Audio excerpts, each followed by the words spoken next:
creative beings, as we've just established, there is no creative divide. But okay, so maybe there is musical beings, or whatever we want to call ourselves. Yeah. We regularly tend to ebb and flow through seasons of great highs and lows. Yeah. I think we're built as emotional creatures. Yeah, totally. and sensitive creatures. Yeah. How do you navigate those highs and those lows, your failures and your successes, when it's like everything's going great it's like I'm winning, and then this hasn't worked and it sucks. How do you navigate those seasons? The spiraling depression and like the joy and elation. There's an incredible book by a guy called Jeff Crabtree and his wife, whose name I've forgotten. But Jeff, I think it might be Julie Crabtree, and it's called Living with a Creative Mind. And it was one of the first books that I read that I went, oh my gosh, I'm actually not strange. I'm a normal person. I can do. This is the way that I'm meant to behave. I'm not, because I'm not. Actually, I am quite a lists guy, but there are certain ways in which people who are not highly creative, and the book talks about high creatives as being a certain type of personality that is kind of like manically productive and then swings towards like, I don't want to talk to anyone, I don't want to see anything, I need to just like chill out for a while. And so you kind of go through these ebbs and flows of creativity. And they talked about the fact that normal people or other people, standard people who aren't high creatives, tend to clock in, clock off, and just do what they need to do for the day. That's how they do it. Fantastic, awesome. There's a consistency to it. They kind of live in the middle. Whereas high creatives have no such concept as a middle. They have the extremely productive and then extremely withdrawn. Wow. And so the extremely productive, where you'll go, and I'm sure that you've done this, you go for like days without, like, you're just working and working and working. You're not even thinking about food. You're not thinking about all these kind of things. Like, you're just on such a extreme high. Yeah. And then you'll just crash and you need to go. And that's kind of in the high creative, when they're at their optimum working conditions, that's them. They're kind of like extremely focused and intense and manic, and they're on the ball, and then they're withdrawn and they kind of need that space. Yeah. And so they talk about the fact that there's an input and an output phase. And so rather than trying to be, well, why can't you just be in the middle? Why can't you just go like, well, when you're in that manic phase, do all the work that you can. And then when you're not, don't be afraid of not becoming creative again. Actually realize that this is part of the same journey.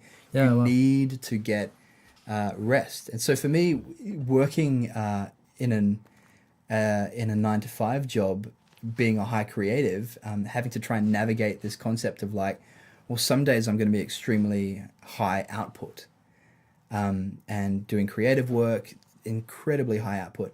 But then some days I'm going to need to just sit and read blogs. Yeah. And I'm going to need I'm going to need to read books. I'm going to need to take in music. I'm going to need to take in social situations and interactions with people and all that kind of stuff. So you'd say that the highs and the lows, they're okay. Like, it's okay to be in a low. I think that's normal. I think that's you refilling the well. Yeah. You need to take a step back and then recharge the battery and allow that space for you to then find new ideas, find new places to write songs from, find that inspiration again. The problem with the high is that when you come down from it, we freak out because we want to be up here. We want to be creating and producing, and we want to do all that kind of stuff. Yeah. But you actually have to trust that in recharging and allowing that rest to come, that's what enables you to do that again. Yeah. Otherwise, you can't sustain that. You'll have stale ideas. You won't have anything new to say. You need to go into that place to recharge. That's amazing. And be okay. That's incredible wisdom. Like, be in the season that you're in. Is basically like, if it's chill and the songs aren't flowing, then find inspiration from other songs. Yeah. And listen to people's, listen in depth to people's music. And then when you're outputting and you're creative, it's like, just smash out as much stuff as you can. Yeah. Is that the kind of vibe that you're be at your peak and then Yeah. be at okay at your rest. And I think the trick is to also just be aware that I think when you go into that down season, you're like, oh, right, okay, I'm going to get this song, I'm going to listen to this, I'm going to do that, I'm going to no. Just encounter life, just be with people. Yeah. Just read the things that make your soul happy. It's good. Rather than like turning that into another work exercise. You just got to let it happen.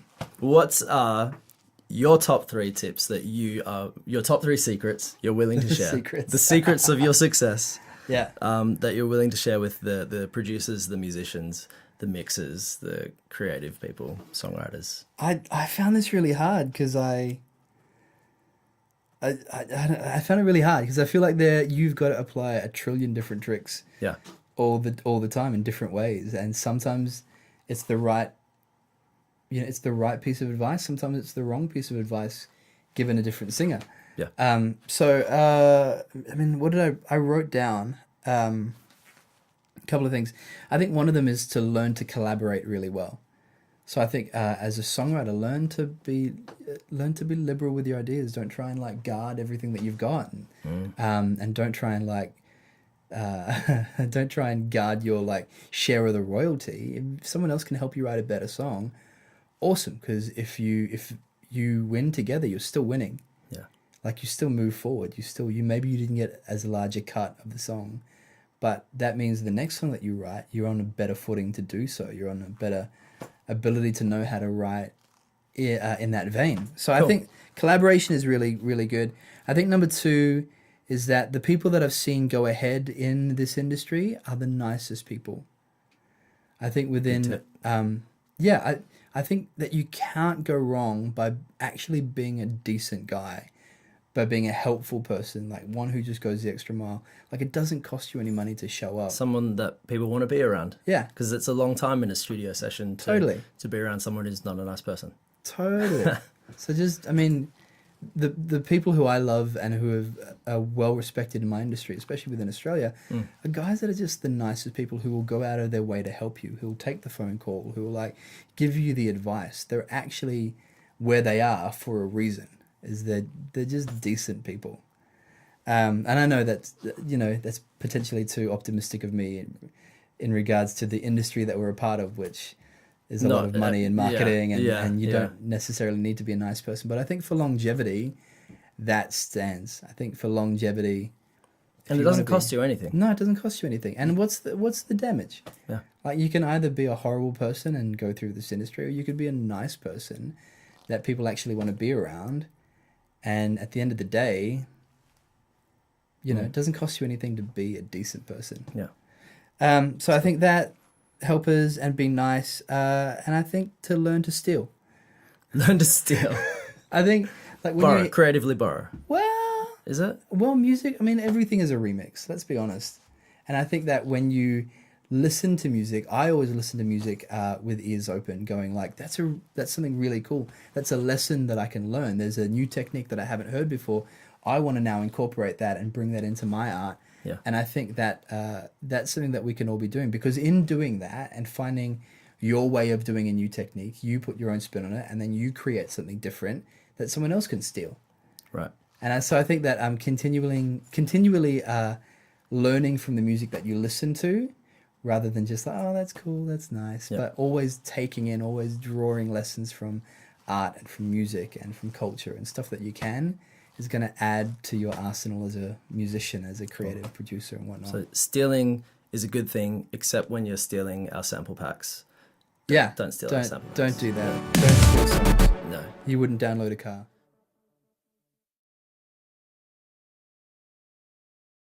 It's the voice which is the hardest one, because the voice has no technique that we can see. It has no physical technique where it's like, when I play piano, this is how the C chord goes. I know what that looks like. Whereas a vocal, you're like, I don't know what that looks like. The best is I know what the sensation is like. Sometimes we need tricks. Yeah. Because we're not all Celine Dion. Don't want to be. Celine.